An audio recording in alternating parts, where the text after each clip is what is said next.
Okay, so welcome back to this next video in which we are discussing protein folding and protein folding diseases.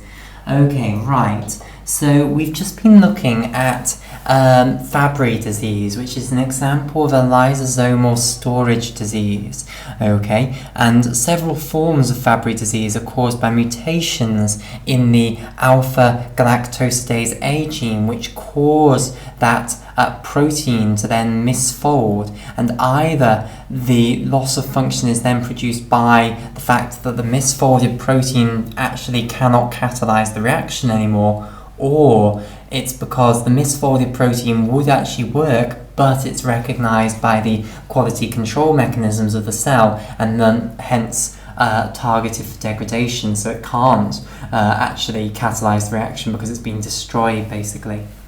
Okay, now we're going to see a similar story in cystic fibrosis, which is another key example of a protein folding disease. Okay, now, just like with Fabry disease, cystic fibrosis is caused by mutations in a single protein, and again, there are loads of different types of mutations that can occur in this protein. Okay, we're specifically going to be interested in the ones that cause misfolding, and then that leads to the protein being degraded by the cell's quality control mechanisms. Okay, right, so let me firstly tell you about then the protein that is mutated in cystic fibrosis. So the protein that's mutated in cystic fibrosis is known as the CFTR protein, okay, which stands for the cystic fibrosis, that's the CF, okay, and then the TR is for transmembrane conductance regulator. So the T is for transmembrane, okay, and then you've also got conductance, which doesn't get a letter in the abbreviation. So conductance, and then R is for regulator, so the cystic fibrosis transmembrane conductance regulator. Now, this is actually a chloride ion channel, okay? It's a single protein which makes a chloride anion channel through the cell membrane, which allows chloride anions to move across the cell membrane, okay? And it's specifically ATP gated, okay? So ATP in the cytoplasm of the cell opens the cystic fibrosis transmembrane conductance regulator, and it's actually a really fancy ion channel in that it actually consumes its ligand in the process of opening. So if I show this, just diagrammatically like so, if we represent the cystic fibrosis transmembrane conductance regulator like so, this is it in the closed state. When ATP comes and binds to it, whoops, what am I doing? I was about to write an R there, ATP. When ATP comes and binds to the cystic fibrosis transmembrane conductance regulator, which I'm now going to colour in green here, okay, and this two parallel lines here, these represent the inner and outer leaflet of the cell membrane. Okay, when ATP comes and binds to the cystic fibrosis transmembrane conductance regulator, what it causes is the cystic fibrosis transmembrane conductance regulator to open, and it will now allow chloride anions to move either way across the cell membrane. And in the process of opening, it actually hydrolyzes its ligand down to ADP and inorganic phosphate. So it is one of the only ligand-gated ion channels known that actually consumes its ligand in the process of opening, basically. Okay, so it's a very, very fancy chloride anion channel. Okay, right. Now, it's this protein that is the center of cystic fibrosis. Okay, so the most common mutation in the cystic fibrosis transmembrane conductance regulator that causes cystic fibrosis is what's known as the delta F508 mutation. I think it's something like 70% of the mutations in CFTR that cause cystic fibrosis are this delta F508 mutation. And this delta F508 mutation results in the protein misfolding, okay, and therefore this form of cystic fibrosis, where you have loss of function mutations in your CFTR genes that are delta F508 mutations, is a protein misfolding disease. Okay, right. Now, cystic fibrosis is a recessive disease, an autosomal recessive disease, which means that the gene for cystic fibrosis is present on the autosomes, okay? And you have to have 2 hits to both of your genes in order to actually get the disease phenotype, okay? That's what the recessive means. So if I draw this out, if we have the 2 chromosomes, I'm not actually aware of what chromosome specifically CFTR is on, but it will be one of the autosomes, one of chromosome 1 to 22. Okay, so here are the 2 chromosomes here. Okay, and on both of your genes for CFTR, you need to have 2 loss-of-function mutations, and the most common loss-of-function mutations that cause CFTR are this delta F508 mutation, and therefore the most common cause of cystic fibrosis then is having 2 CFTR genes which both have the delta F508 mutation in them. Okay, right, so what does it actually involve? Well, the notation tells you exactly what happens here. The delta means deletion, okay? The F is a single letter amino acid code and stands for the amino acid phenylalanine, okay? Now you might ask, well, why wasn't that given the letter P? Well, the letter P had gone to proline, so they chose F because it sounds like it begins with F, phenylalanine. And then 508 tells you what position that phenylalanine is actually at. So this tells us that we have deleted phenylalanine at position 508 from the CFTR polypeptide. So if I draw the CFTR polypeptide out in its primary structure, there would be a phenylalanine at position 508 here in the healthy CFTR polypeptide. Now in people who have got a delta F508 mutation in their CFTR gene, the protein that this mutant gene will produce will not have that phenylalanine there. So you'll have the amino acid in front of it, and then you'll have the amino acid after it, but those 2 will just be connected together and you won't have the phenylalanine that should be in between them. Okay, right. Now, before we go any further, I just want to explain the genetics of delta F508 because it's a little bit more subtle than you might think. You might think, well, surely what you've just done is deleted the codon for that phenylalanine, but it's more complicated than that. So, let me show you the piece of DNA that is going to produce the mRNA which will code for this amino acid at position 508, and I'm also going to need the genetic information for the amino acid at position 507. So what I'm overall going to show you is we'll have the DNA here, and then we'll have, and I'm not sure if I've put enough space in between those. How can I get around this problem? I'll just have to write small. And then we'll have the mRNA here. Okay, so I'm now going to put 6 organic bases in on this picture, which are the 6 organic bases which will be coding for the amino acid at position 507 and the amino acid at position 508. So we'll start with the DNA. So in the DNA, you've got thymine, followed by adenine, followed by guanine, so tag. And then you've got adenine, followed by adenine, followed by adenine. So this is position 508 here, this is position 507 here. And at the moment we're doing the DNA strand here, so I'm just about to write in the complementary strand for you now. Okay, so now just a little bit of practice here. The complementary organic base to thymine is adenine, the complementary organic base to adenine is thymine, the complementary organic base to guanine is cytosine, and the complementary bases to all of those adenines are thymines. Okay, so this is the DNA, so this is the CFTR gene, okay, or at least a portion of the CFTR gene here. Now, when you produce the piece of mRNA then for this CFTR gene, this is the coding strand, the top one. Okay, this is the one that you actually produce a piece of mRNA that is complementary to. Okay, so when the RNA polymerase II enzyme works its way along the CFTR gene, it's going to produce a piece of mRNA that is complementary to this strand rather than the other strand. So this other strand, which isn't used, is then called the non-coding strand. So this is the non-coding strand. Okay, so let's now write out the code of the 6 organic bases. I continue making that mistake. for the mRNA that is complementary to this portion of this coding strand here.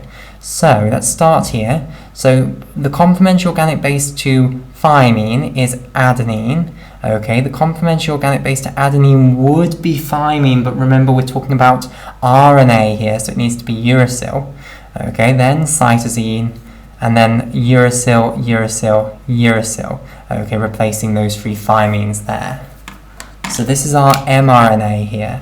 Okay, and this will then be used by the ribosome to put in two amino acids.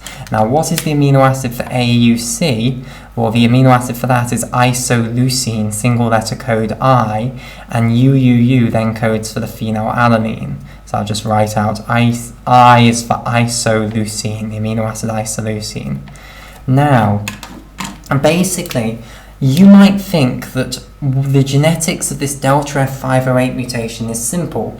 All we're going to do is take out those three organic bases in the DNA there, and therefore we'll drop this codon in the mRNA, and that would simply explain why you have no phenylalanine at position 508. Unfortunately, it's subtler than that. The organic bases that you actually delete are these three here, the GAA there. Okay, and what you end up doing therefore is fusing these two here with this one here. Okay, and this now becomes a new codon. So if we look on the mRNA, this bit's been removed, and now the new codon at position 507 is AUU. And now here's the subtle bit. Because of the degenerative nature of the genetic code, AUU actually codes for the same thing as AUC. And therefore this also codes for an isoleucine. So you still get the same isoleucine at position 507. You now don't have a phenylalanine, and the next amino acid along will just be the next codon, okay, here. Okay, and that's how you delete the phenylalanine at position 508 in the cystic fibrosis transmembrane conductance regulator. Okay, so it's slightly more subtle than you would think, basically. Okay, right. However, that's the genetics. The reality for the protein is that you have just deleted a phenylalanine from position 508. Now, what this causes is it causes the CFTR protein to misfold. Okay. However, the sad reality is that this protein is actually still functional. And the misfolded CFTR that is produced by the delta F508 mutant gene is actually still functional. Okay, however, the cell's quality control mechanisms don't agree. Okay, they think that this is bad stuff and it's just going to aggregate, and they destroy it. Okay, so it goes down the ubiquitin proteasome pathway and autophagy, and then you don't get any CFTR produced. Okay, or at least very, very little escapes those degradation pathways. So you end up with a huge deficiency in this cystic fibrosis transmembrane conductance regulator in all of your cells of your body. Okay, and this relies on you having two hits. Both of the genes have to have loss of function mutations in them that lead to them not producing a functional CFTR. And as they say, the most common way that this occurs is through this delta F508 mutation. Now, what then does that lead to? Now, I'm not going to go through all of the physiology of the cystic fibrosis transmembrane conductance regulator, but what I'm going to try and outline is just what are the main symptoms of cystic fibrosis. So the main symptoms of cystic fibrosis are you get the production of an extremely thick mucus due to this lack of the CFTR protein. So the CFTR protein is extremely important for producing fluid that is going to make the fluid component of mucus. So mucus, what is mucus? Well, we all know what it is in real life. Okay, it's snot effectively. Okay, but what actually is it on the scientific level? Okay, well, what it is water, fundamentally, with salt in. Okay, so you need sodium chloride dissolved in the water, so that makes a serous solution. Okay, then to make it mucus, you have to put in loads of glycoproteins known as mucins. Okay, and they make it viscous. Okay, they make it sticky. Okay, now basically the water and the salt component of the mucus, that is dependent for its secretion on the CFTR. Okay, so if you've got CFTR deficiency, you get very little water and salt secreted, but you still get the huge amount of mucins produced, and you end up with a really thick, sticky mucus produced on loads and loads of epithelial linings. So for instance, on the linings of the airways of the lungs, okay, so the bronchi and the bronchioles, okay, you get a really thick, sticky mucus. Now that's really catastrophic in the lungs because the mucus plays such an important role in keeping the lungs clean. Okay, the mucus ciliary escalator is a key part of the innate immune system in the lungs. Okay, so if I just draw a picture of this, here is a little picture of the bronchial tree here. This is the trachea here, and then you've got the two bronchi coming off, and then they divide further on like so. Okay, and basically all of these airways are lined by mucus and cilia, and the cilia beat and waft the mucus gradually up and out, and it eventually gets swallowed and then goes down into the stomach to be destroyed. Now this is absolutely key in keeping your lungs clean. Do not underestimate how important this system is. It's known as the mucus escalator.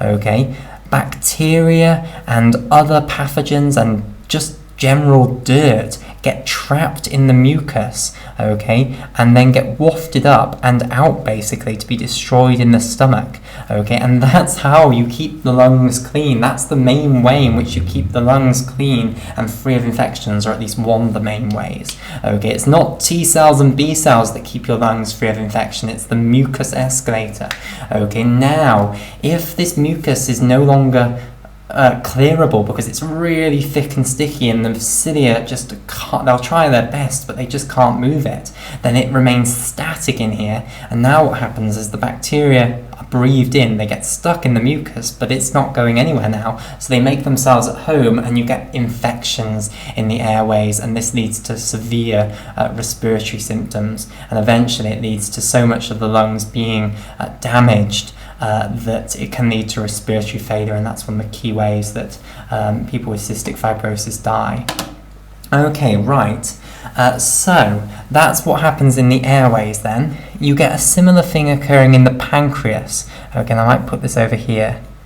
Okay, you get a very thick, sticky mucus produced in the ducts of the pancreas. If I just draw a little picture of the pancreas here. The pancreas has loads of ducts in it that are draining the enzymes that are being produced, and they eventually drain them into the duodenum.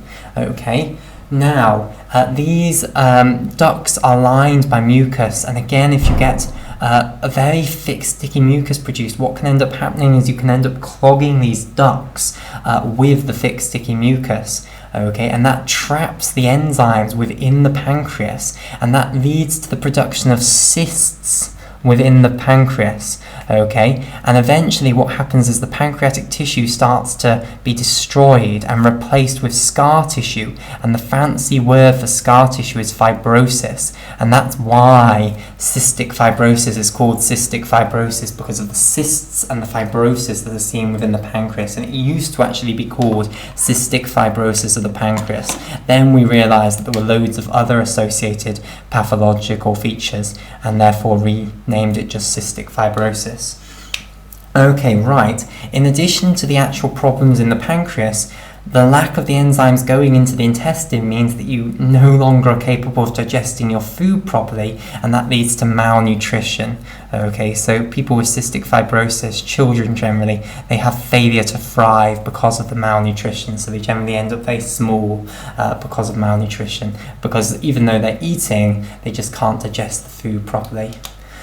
Okay, in addition, you have mucus lining the intestine, and when this becomes very thick and sticky, it's no longer capable of lubricating the surface of the intestines and lubricating the food bolus along, so you can end up with obstruction of the gastrointestinal tract, which is, again, very severe.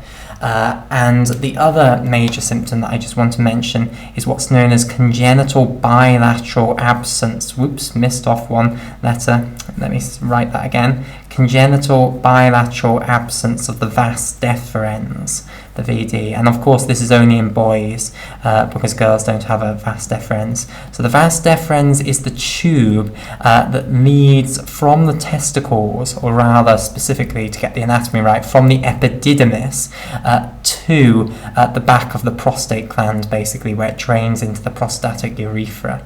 Okay, now again, the vas deferens, the surface of the vas deferens is lubricated by a mucus, okay, and it's believed that during development, when the vas deferens gets clogged up with this thick sticky mucus in cystic fibrosis, that it just degenerates away, and then when you're born without vas deferenses.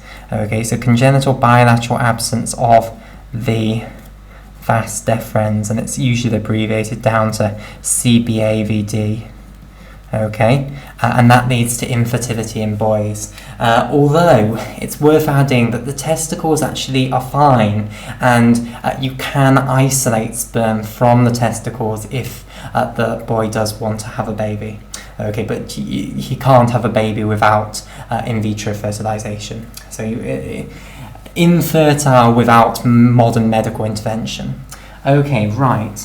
So that's the symptoms of cystic fibrosis. Now, before we move on to the gain of function protein folding diseases, what I want to talk about is pharmacological strategies for treating these loss of function protein folding diseases.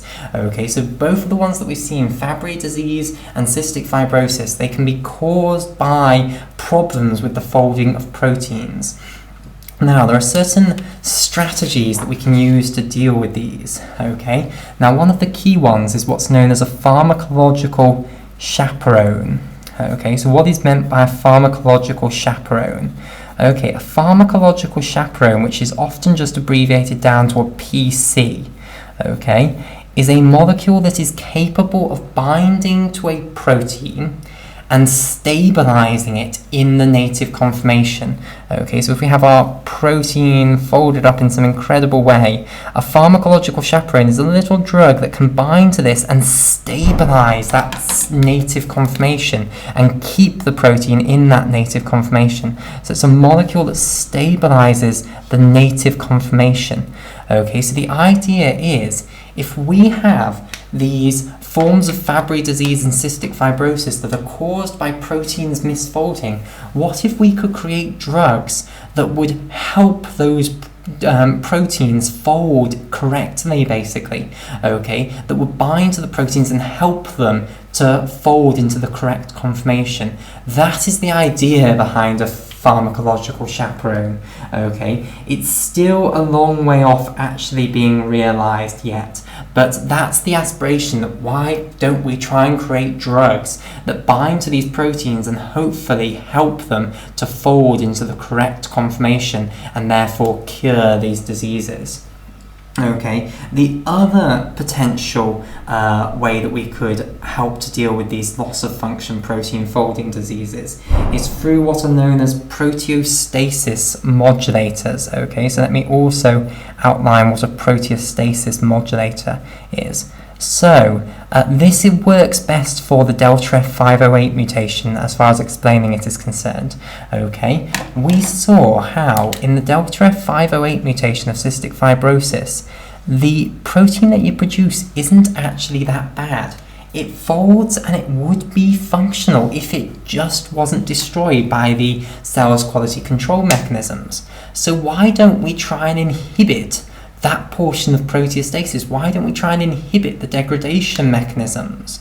Okay, so, for instance, drugs that could potentially be used are proteasome inhibitors. Okay, things which stop the proteasome working. Now you might be thinking, well, this sounds incredibly dangerous, but we could give these by inhalation rather than, for instance, giving them systemically, so that it's just targeting the cells of the airways of the lung, and therefore potentially it will help to relieve at least the respiratory symptoms of cystic fibrosis. Okay, I agree with you that giving this systemically doesn't sound like a great idea. Inhibiting the proteasome in every cell in your body doesn't sound like a great idea. Okay, but if we could deliver it locally to the areas that might benefit from having their proteasomes inhibited, then maybe that would be beneficial. Okay, so the example that I have of a proteasome inhibitor that is absolutely not a clinical drug, but which is proof of principle at least that these things exist, is a drug whose code name is MG132.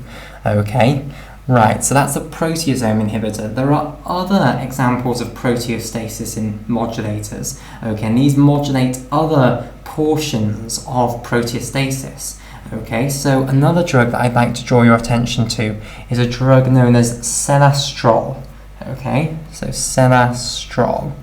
Okay, and this basically increases the amount of chaperones within a cell. Okay, so this makes the number of chaperones go up. So this also could help proteins fold into their native conformation. So remember these delta F 508 mutations in the CFTR and these mutations in the alpha-galactosidase A protein that we had in Fabry disease.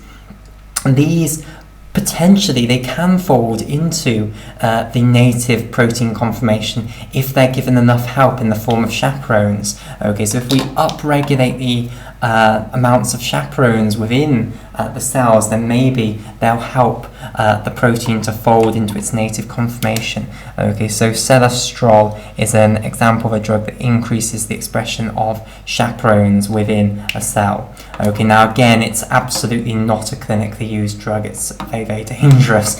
Okay, it induces a stress response in the cells basically, and that's how it increases the amounts of chaperones. Okay, but it provides proof of principle that we could create drugs that modulate proteostasis.